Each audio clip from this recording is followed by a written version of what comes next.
Now to the latest move in the escalating social media wars. It's finally here. Meta's Threads, what many are calling the Twitter killer, debuted overnight, exceeding 10 million signups within the first 7 hours, by the way. That's according to Mr. Mark Zuckerberg himself. So how real is this whole Threads Twitter competition? How will Elon Musk respond? Let's bring in ABC News contributor Mike Muse for all the information. Okay, Mike, so good to see you all. Good to see you. First off, your thoughts, because you've been on Threads. I'm threading. Is that what we say? Is that the conjugation? Threading. I'm threading already, like needle and thread. I'm enjoying it. I think it's fun. I think it's simple. It's easy to use. I'm connecting with friends, finding new friends. And what I'm noticing is this new excitement for it. It's like this new shiny object. You know, I've been referring it to like the first day of a new school, right? Like wandering down the hallway, seeing who's here, who are my classmates, how are the people, how is the principal, i.e. the content moderator. I'm really curious to see how that's going to work out. And so it's exciting. So far, it's been very favorable response to it. You know, you've mentioned Elon Musk and also putting limits on the number of posts that Twitter viewers can now view. Yeah. What do you think about that? It was sort of like, wait a minute, Big Brother's watching, or how are you going to tell me how to use this social media platform? I think that's it. So I think that's part of the response to what's happening with Thread, along with some other new content platforms, such as like Spill, that popped up really within the last week once Elon mentioned that. It's really interesting how Elon has always said he wanted Twitter to be this public space, this like public town hall, public forum, if you will. But he seems to be doing a lot of content moderation himself when it comes to limitations when it comes to Twitter. Twitter users really respond to that very negatively with the amount and limitations that you can tweet. Many Twitter users believe that that was a play to increase his bottom line with a business model to get more people to sign up to pay for verifications. But what we're seeing with that, with Thread, is almost like a backlash, right? People are looking for alternative sources in order to engage in content with their followers and friends and to deep dive into conversations without having limitations. I've seen a lot of people describe on Threads that it's like old school Twitter, like Twitter before Elon. This isn't the first time Twitter has seen some competition. The alternatives have sprung up before, but none of them really took off. What makes this time different?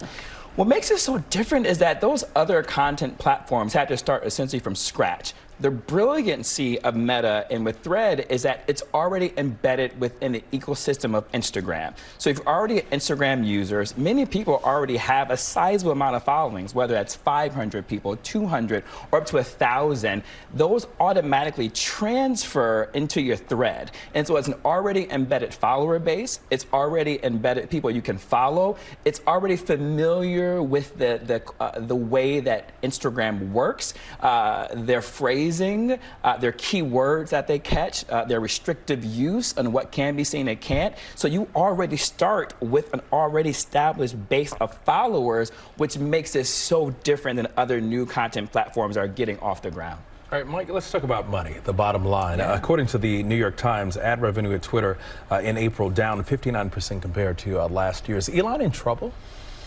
I think I'm a numbers guy, as you guys know. I follow the data, right? And what that data is suggesting is a downward trend of advertising revenues. And what is happening is because of this impromptu policy changes that Elon Musk seems to do on a regular basis, it's hard for advertisers to invest in it because they never know what the new policy may be come the following week. And so his knee-jerk reaction, I think, is actually costing him a bottom line, and it seems like there isn't one in control. Do you think he bit off more than he could chew? Do you think he didn't realize what went into running a platform like this?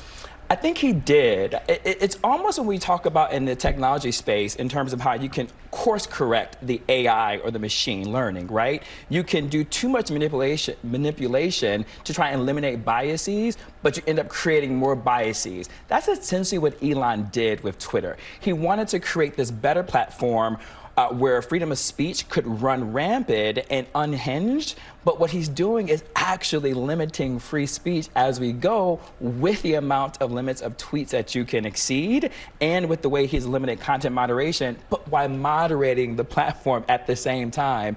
It's a case of trying to have your cake and eat it too, and you might need to choose one or the other.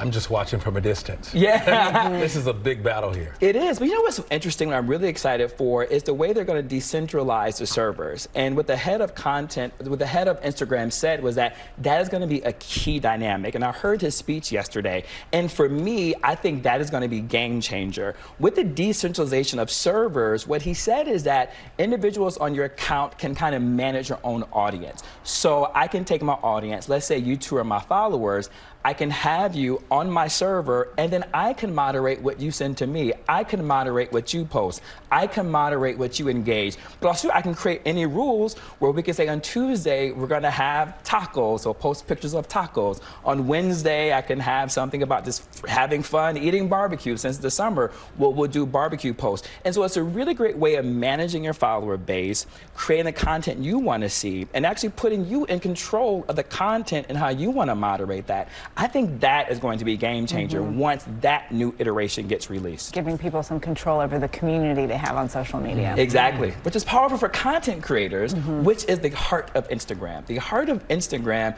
is a content creator community. They are the reason why people are able to make such a great living before TikTok came along to support themselves in the content creator space. Thank you. All fascinating. You can talk about anything. ABC News contributor Mike Muse. I love this stuff. With all the insight, it's much more complicated than just putting something on the thread or Twitter. So I'm seeing the thread? Yes, yes.